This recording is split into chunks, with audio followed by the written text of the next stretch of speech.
Hello friends, and welcome to another episode of Dollarstore Miracle. So this time I got a light bulb, and there was not much going on really in dollar stores, and plus they were closed for a while because of the pandemic restriction, things like that, so we didn't get any good stuff to take a look from dollar stores. So here we are. This is long due. Okay, so we have grow lights, 60 watts rated, 9 watt actual. Yeah, well, we're gonna see that. The most important thing about this particular grow light, it is featherweight. It's probably weighs, I don't know, 50 grams with the box weight 30 grams. I'm just kidding, I don't know, I don't have scales, it broke. So let's take a look what we got. Clearly it's a 120 mains light bulb, but it's really super light. It's almost weighs as a ping pong ball. So yeah, and it's let's see what they say here. LED 9 watt E26 120 volts 115 milliamp. Caution, suitable for damp location, do not use with dims. Okay, it's not dimmable, of course. Okay, made in China. So before I take it apart, let's take a look what the heck, how it works and how is that, what's kind of light it outputs. Have this little nice thingy. All right, so it's actually outputs this pink light.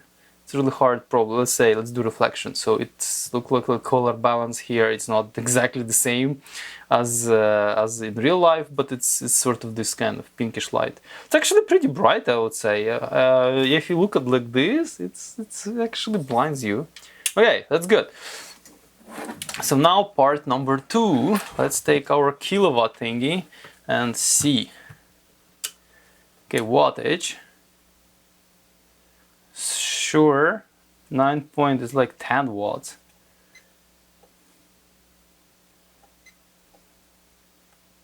Okay, let's see. Power factor 60 hertz, 0.7, like it's not the worst ever power factor. Yeah, I thought it's gonna be like 0.01 or at least 10%. It's actually not too bad. 10 watt. Oh, it's getting warmer, I guess. 9. Yeah. And again, 60 hertz, of course, and 0.7 power factor.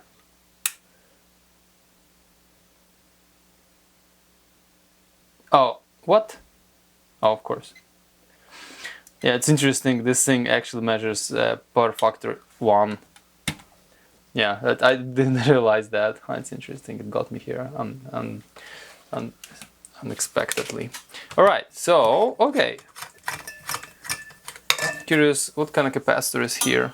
Okay, let's put it down here. Okay, and it's actually got really warm, of course, because this is dinky plastic and this is dinky plastic and this is the only metal is here. Oh shit. Yeah, it's stronger than I thought. It is stronger, but look, it's totally like a ping pong.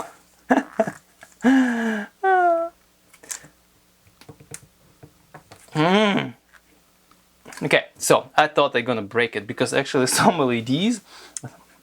LED bulbs, I actually was able to like yank it like that. This one is really well glued. Okay, that's the only kudos so far. Let me find some kind of decent pry thingy. Okay, this is decent one. I think it's gonna, oh wow, it's too wide actually. The reason I wanna just attack it on this side, frick.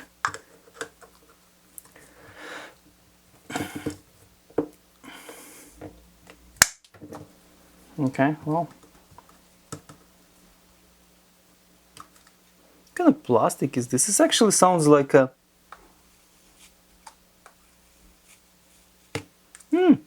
This sounds like a glass fiber integrated nylon. It actually sounds like... If here it's like like a cotton ice or something similar kind of, or snow or nice. Okay, it's good to know. Sorry, good I didn't cut my hand here.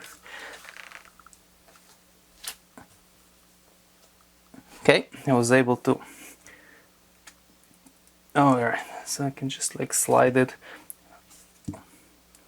on the perimeter like this.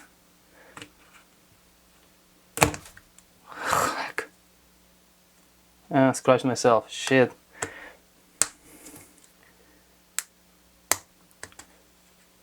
Alright, now it's easy. Ta-da! It's actually metallized inside. Interesting. That was a dollop of some sort of compound. Did I just pull it? Yeah. So this silicone probably what was keeping this thing in place. Okay. So let's look a little bit closer. Okay, so here we are. This is a little bit more close up, and let's just talk what we see. Very interesting. Right, so clearly we have two sets of different kind of LEDs. We have 8 in total, and they are numbered 1, 2, 3, 4, 5, 6, 7, 8. So it looks like those three and those three are going to be amber, I assume. This one and this one, or red, those going to be blue. Hence, we got in the purplish kind of color, so which is supposed to be good for plants. And number of LEDs is actually decent. I thought it's going to be like some dinky number because, as I mentioned, it's actually relatively bright. So let's take a look what's underneath there. Have to somehow peel this silicone goodness. So far it looks actually okay. The only thing is obviously the thermal dissipation is shit because it just... Yeah, looks like there's some kind of metal in there. Yeah, look, there is some metal. It's like very thin, I don't know what the heck. It's probably aluminium and then it's glued to this nylon shell for obviously for protection reasons. Yeah.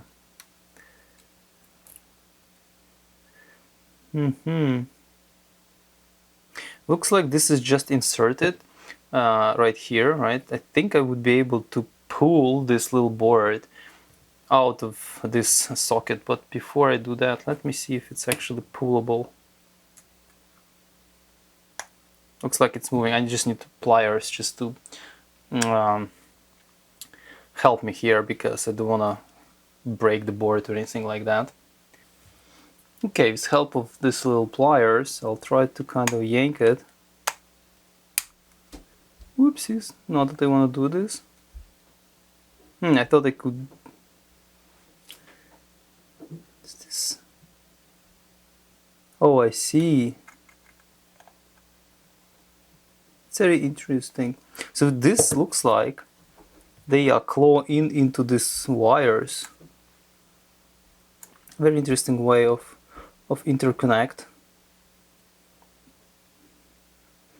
So okay, let's just talk what we have. We have here live, neutral. Where's the neutral? Here. So live, neutral, and C1, C1, positive and negative. So there is a capacitor right here, and I think across this capacitor we have 564, 56 for resistor. Is it like 550? 560 kilo ohm resistor, I guess. Then we have rectifier, and I think this is voltage regulator. So it's really hard to make out what's there. It's a JW 1913. 19813. Interesting. There is a tiny resistor over here, and that's pretty much it. So in order to remove it, I think I have to free those legs, and they are not gonna get freed easily. Those pins, I mean, because this thing is actually clawing into those wires. So I would be able to pull it out, I'm pretty sure. So it looks like my pliers is not gonna be helping me this time. But it's gonna be hard. Because what I need to do, I need to bend these like that just to free. Also, I'm wondering if this thing is ceramic. It is ceramic and it's cracking, like it's cracked here. Oopsies. Okay, I don't want to destroy it, but looks like I already destroyed it. Okay, so in order to get through actually insides of this thing, I started cutting right here because it's not easy. Not easy. It's not easy. I also don't want to cut myself doing all these jaws. Ta-da! Oh, that's not much really going on here. Hilarious. Okay, we do definitely have some sort of inrush resistor here. Oh wow, that's even simpler than I thought. They were just plugged in.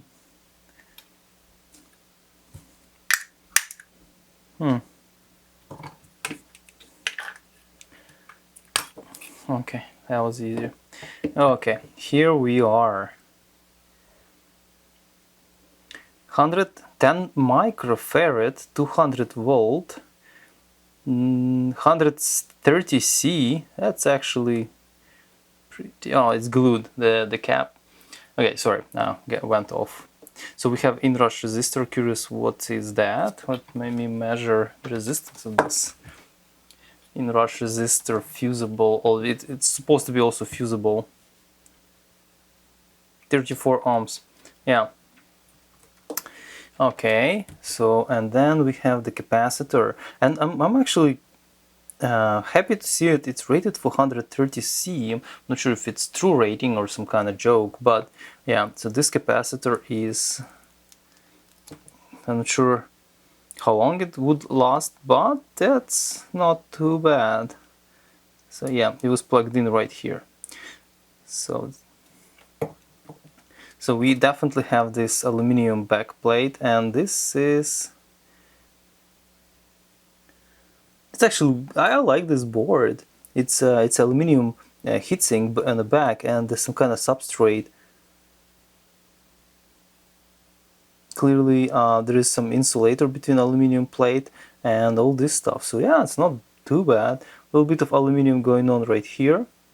Right, so nice. This construction is extremely simple. Obviously, there was somewhere like this part was jammed somewhere, probably like, let's say like this, right? And it was like just like that, making a contact. That's just extremely simple. Okay, and it was just inserted right here. So it was probably neutral, and live, that's the center pin, right? The live was here. So obviously the wires are cut to the size, so they inserted and cut to the size. Nice. Capacitor, it was inserted here. It was glued to the aluminum heatsink right here. So I guess the clearances are supposed to be fine, because it's not much really clearance between those pins and the heatsink itself. And heatsink, I'm not sure if it has let's say, let's do neutral. Okay, let's check if heatsink actually,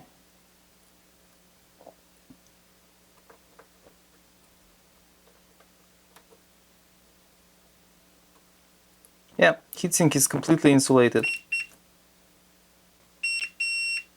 Yeah, this is good. So heatsink is isolated. So technically over here, this part will be insulated as well because it's making electrical and thermal. Well, it was kind of shitty thermal contact because there was no any thermal compound right here when this thing inserts. It was just sitting in there. Yeah, I could have pulled a little bit. See, there is no thermal compound anywhere else here. So I'm curious, what the heck is this regulation chip here?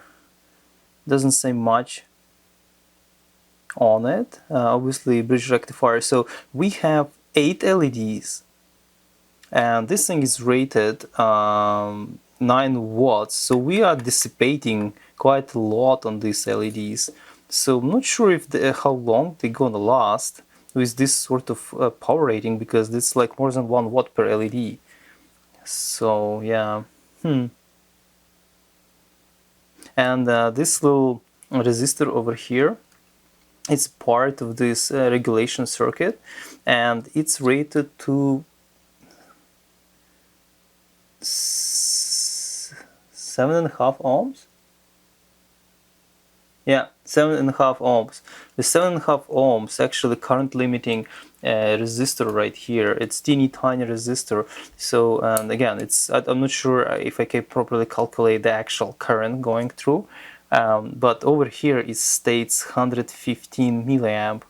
So technically, by changing this resistor to different value, we can either reduce or increase the current. Obviously, if you want prolonged life of these little dudes, you can increase this resistor to some certain value. I'm not sure, let's say twice, make it 15 ohms or 20 ohms, and the current flowing through the circuit will be lower, so hence those LEDs gonna last a little bit longer. But when I saw this like text saying like 5 years warranty but 3 hours per day used, that's obviously was meaning that this thing is driven at the higher current than it's supposed to be. So well, I mean, the schematic is really simple of this thing. It was just inrush resistor, bridge rectifier, and then the capacitor. After the bridge rectifier properly connected by the polarity, then we have the LEDs. Then in the same circuit we have the regulating chip and the current limiting resistor. And this is, as I mentioned, this is just discharge resistor for the capacitor. That's pretty much it. This is amazing to see this quite simple circuit on this board, on this lamp. But the problem is, I think that thing not gonna last long time. I'm just curious how long it gonna last. But what's gonna happen if one of those LEDs quit? The whole thing stops working, or if one of these LEDs shorts, the much more current gonna flow to other LEDs, making their life more miserable. So this is pretty much it. I don't think it worth like if you can buy it for like $1, maybe it's okay. But like it feels like I would open each of them and hug this resistor to put different value. If you can buy it for $1, you maybe can. If it's gonna last you for 1 year, like a grow light, maybe that's fine. If you buy if it's more expensive than that, I don't think it's worth it, because nothing really here, unless anything fancy, unless those LEDs are a little bit, because other light bulbs are super cheap, and if those LEDs are a little bit more expensive because they are red or blue, I don't know. But I think this thing was worth like $3, and I think it's not worth it. If you can buy it for $8 or $1.25 or something like Canadian dollars, for example. So yeah, that you can buy several of them, and if you're really keen, you can just modify this resistor and they're gonna last longer. Or if they're gonna just die on you, then you can just go buy new ones. Unfortunately, that's gonna be a little bit wasteful, but here we are. So right, there was a little bit of teardown and analysis. I would actually include a little bit of a schematic here just to support my words that I was talking about how this thing works. So schematic gonna be. So yeah, I think not much else can be said about this little light bulb.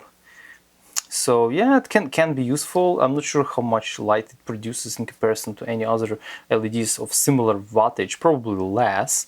And how long it's gonna last, I can just only speculate, but definitely not as long as properly rated light bulb. So thank you guys for watching. I think it was a relatively quick video, and yeah, always like to see some kind of dollar store miracles, and that was a good one. Thank you for watching, and see you next time.